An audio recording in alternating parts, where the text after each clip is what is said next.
Alright, so in this review video for the semester exam, we're going to look at the questions under trigonometric identities and equations. And that starts with question number 11. And so what we want to do here is simplify the trig expressions that you're given. And in order to simplify a trig expression, you need to be able to use your trig identities. So the basic types of identities that you're going to use are going to be your reciprocal identities, your quotient identities,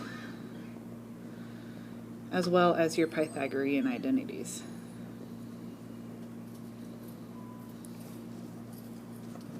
So when you're using these identities, one of the main things you want to try to do in a problem is to try to get everything in terms of sine and cosine. Another thing that you want to try to do is if you see something with a plus or a minus, or something being squared, you're probably going to be using the Pythagorean identity. And so remember, there's 3 Pythagorean identities, and so you would use the one that's appropriate for whatever problem you're working. So let's start with problem A. I noticed that in both the numerator and the denominator I have both squares as well as a minus. So that's a good indicator that I'm going to use one of my Pythagorean identities. So down here at the bottom are the identities.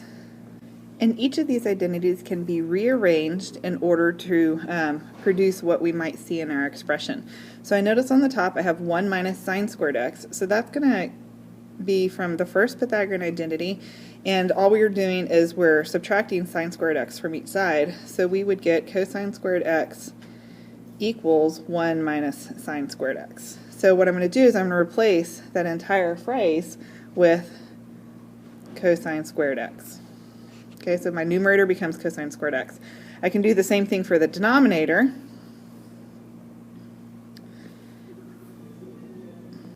By using the third identity that I had, the cotangent squared x plus 1 equals cosecant squared x. In order to get what I see in my equation, the cosecant squared x minus 1, all I'm going to do is I'm going to subtract 1 from each side, and now I get cotangent squared x equals cosecant squared x minus 1. And so I'm going to replace the denominator with cotangent squared x. Now the next step in my solution is I want to try to get everything in terms of sine and cosine. So don't worry about the squares at the moment, but I want to try to get things rearranged. So I also want to try to get rid of my fractions if possible. So one way, there's more than one way to do this. One way is to know that cotangent squared, x equals 1 over tangent squared x. That's my reciprocal identity. Likewise, if I had 1 over cotangent squared x, I could replace it with just tangent squared x. So since I'm dividing by the cotangent, I can change that into multiplying by tangent. So that becomes cosine squared x times tangent squared x, because I replaced 1 over cotangent squared with tangent squared. My last step, now that I have everything in terms of, all my fractions gone, is to know that tangent x is equal to sine x over cosine x. And if it's squared, I just square each one. So I'm going to replace tangent squared with sine squared x over cosine squared x. Now everything's in terms of sine and cosine. I can cancel out my common factors. So since I have a cosine squared x on both the top and the bottom, those will cancel out, and my final answer is going to be whatever's left over, and it's simply going to be sine squared x. So this original expression, as complex as it looks, simplifies down to sine squared x. And it's okay if I still have a square in my answer. The next problem is going to be a little more straightforward, since it's just kind of several of them being multiplied together with no fractions and no squareds. So we're going to primarily focus on the reciprocal and the quotient identities, and our goal is to just change everything into terms of sine and cosine. So remember, secant equals 1 over cosine, and cotangent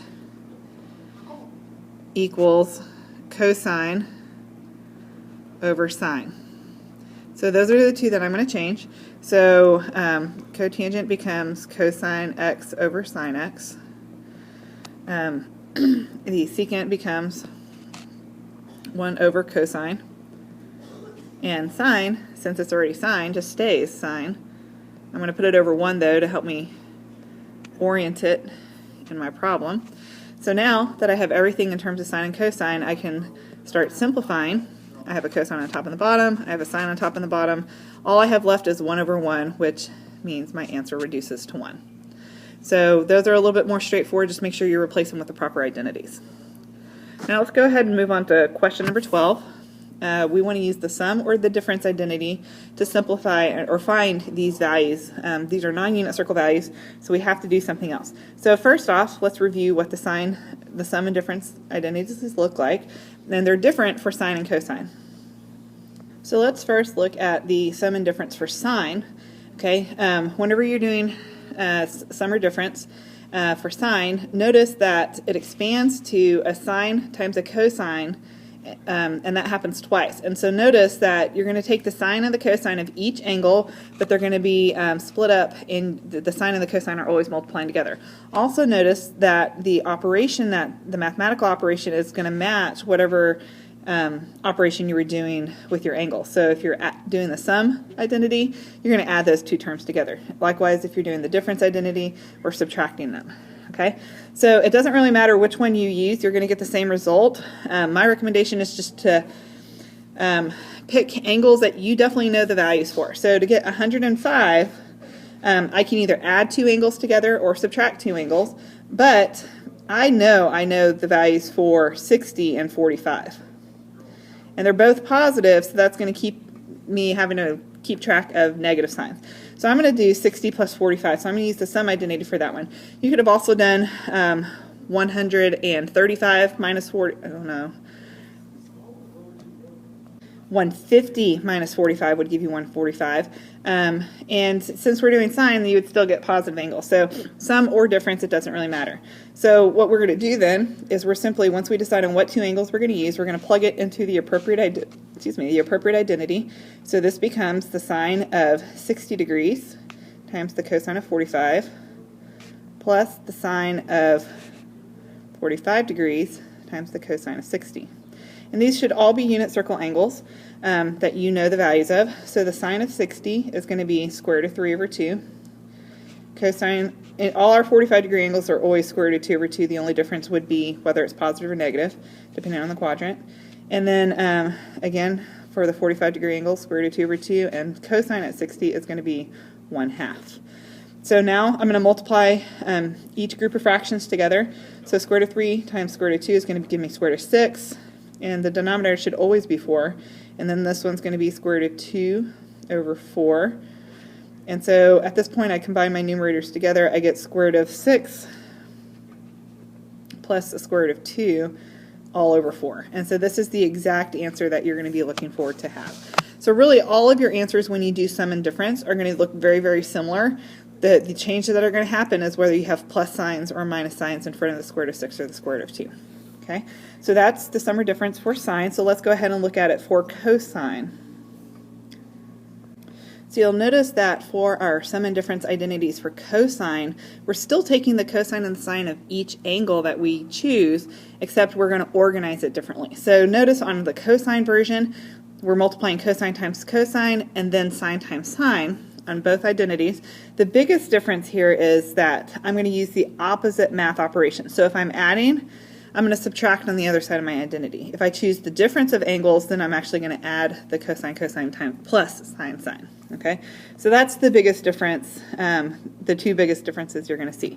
So again, 255 is a pretty big angle, so I can choose to use whatever angles I want to get to that number that I can either add to get there or subtract to get there. I found for me, the easiest numbers for me to use was, let's see, what did I use? I used 210 and I added 45 degrees. Okay, you can use any angles that you feel or you're comfortable with, as long as you know the unit circle values for sine and cosine for those angles. Okay, so when I rewrite my identity, it's going to be the cosine of 210 times the cosine of 45. Since I'm adding my angles, I'm going to subtract them. If you choose two angles that are subtracting, then you would add at this step.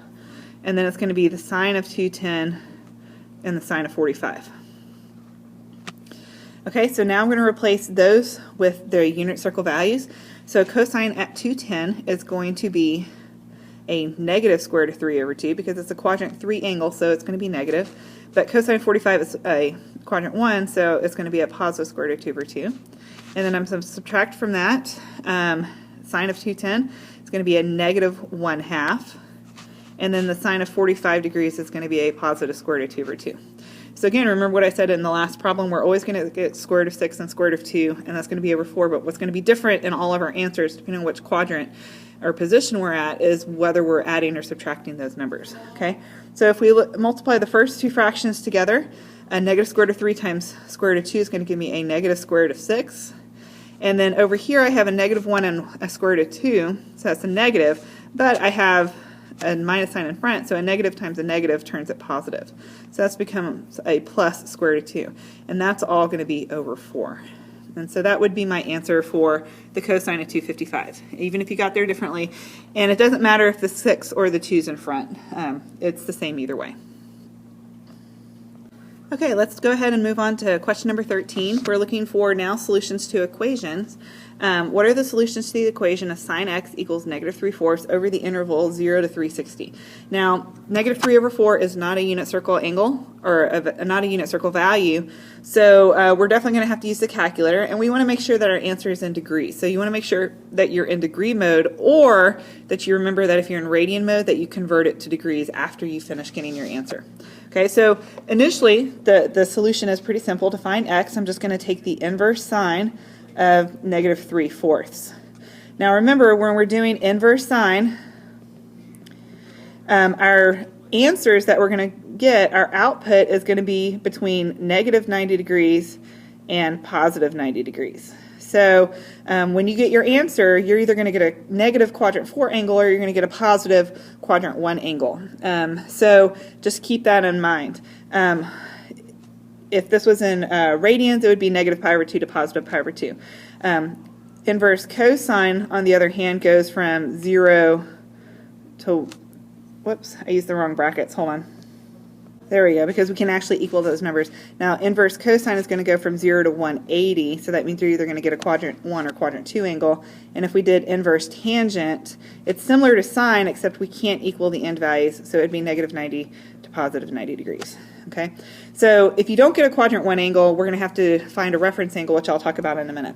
Okay, so if you put this in the calculator, we're going to get a negative answer, which is negative 48.59 degrees. So notice that this is a negative quadrant 4 angle, but in order to meet our conditions, we need our answer to be between 0 and 360. So let's go back and look at the original problem. If we're finding the sine of an angle, and it's going to be a negative answer, sine is always negative in quadrant 3 and in quadrant 4. So even though I got a quadrant 4 answer, it's not the final answer that I need. I need to be able to convert it into a number between 0 and 360. So here's what we do. This negative angle that I got in quadrant 4, if I make it positive, now becomes a reference angle. So remember, alpha is a reference angle. And since it's positive, this is my quadrant 1 angle. So if you ever get a positive number between 0 and 90, that is your both your reference angle and your quadrant 1 answer. Okay, but we don't need a quadrant 1 answer, we need a quadrant 3 and a quadrant 4. So let's remember what the different ways we calculate quadrant 2, 3, and 4 are using our reference angle. All right, so for each quadrant, I'm always referring back to the x-axis. So think about what angle is along the x-axis closest to where your angle is positioned. So in quadrant 2, the closest x-axis value is 180, so we would subtract our reference angle from 180. In quadrant 3, we're moving beyond 180, so it's 180 plus alpha. And in quadrant 4, we haven't quite made it to 360, so it's going to be 360 minus alpha. So since I'm wanting to do a quadrant 3 and a quadrant 4 angle, I'm going to use those two formulas to calculate the final answer. So I'm just going to take the positive version of what I got out of my calculator and add it to 180 to get my quadrant 3. So 180 plus 48.59 is going to give me an answer of 228.590 degrees. And then to get my quadrant 4 answer, it's going to be 360 minus 48.59, and that's going to give me 311.410. Now, always when you get your final answers, do a double check to make sure that those numbers actually fit into the quadrant that you're looking for. So remember, quadrant 3 has to be between 180 and 270, so that answer, the orange answer, is good. And quadrant 3 has to be, quadrant 4 has to be between 270 and 360, so that answer is good. All right, so that's how you convert a reference angle into another quadrant. So the last question we're going to look at is question number 14, and we want to solve the equation 2 cosine squared x minus cosine x equals 1. So notice this is a quadratic. Thankfully, everything's in terms of cosine, so we don't have to use any identities to convert to solve our equation. But what we do need to do is we need to solve it as a quadratic. So our first step in solving a quadratic equation is to get everything on the same side. So I'm going to subtract the 1 to move it over to the left. So I get 2 cosine squared x minus cosine x minus 1 equals 0. And that's what we always want to solve the quadratic. Now, you can go ahead and factor this in trig form, but an easier method might be to convert it into an algebraic equation. And all I have to do is replace cosine x with just some other variable. So x, a, z, whatever number or letter you want. So I'm going to replace cosine x with just x. So my equation becomes 2x squared minus x minus 1. And this I can factor. So if we follow the factoring process that we've used all year and that you learned last year, this is simply factor by grouping, where we multiply the first and last terms, we would get negative 2x, and then we would split the middle term apart into negative 2x squared, and then we'd split the middle term apart into two factors of that would produce that middle term, so a negative 2x and a positive x. And then we just take from each group common factors, and then whatever's on the outside goes into its own parentheses. Okay, so at this point, to solve for x, we simply set each factor equal to 0, so 2x plus 1 equals 0. I solve for x, I get x equals negative 1/2, and then on the x minus 1, that one's a little simpler, it's just going to be x equals 1. Okay, so I have two solutions for x. Now what I can do is I can go back and I can plug the cosine x back into the equation, so I get cosine x equals negative 1/2, and I also get cosine x equals a positive 1. Now all of the answers, hopefully, that you're doing on this, since it's a non-calculator problem, are going to come from the unit circle. So you have to think about what angles are going to produce these coordinates off the unit circle. Now notice that we're looking in terms of radians, so make sure your answer is in radians. So the negative 1/2 happen in our x positions at all of our pi over 3's. And since x is negative, that's going to happen in the pi over 3 in quadrant 3 and quadrant 2. So cosine x equals negative 1/2 when your angle is 2 pi over 3 as well as 4 pi over 3. And then for the second answer, cosine x equals 1, well, there's only one time on the unit circle where your xi equals a positive 1, and that happens at 0 radians. Okay, so our final answer then would have three results. It'd be 0, 2 pi over 3, and 4 pi over 3.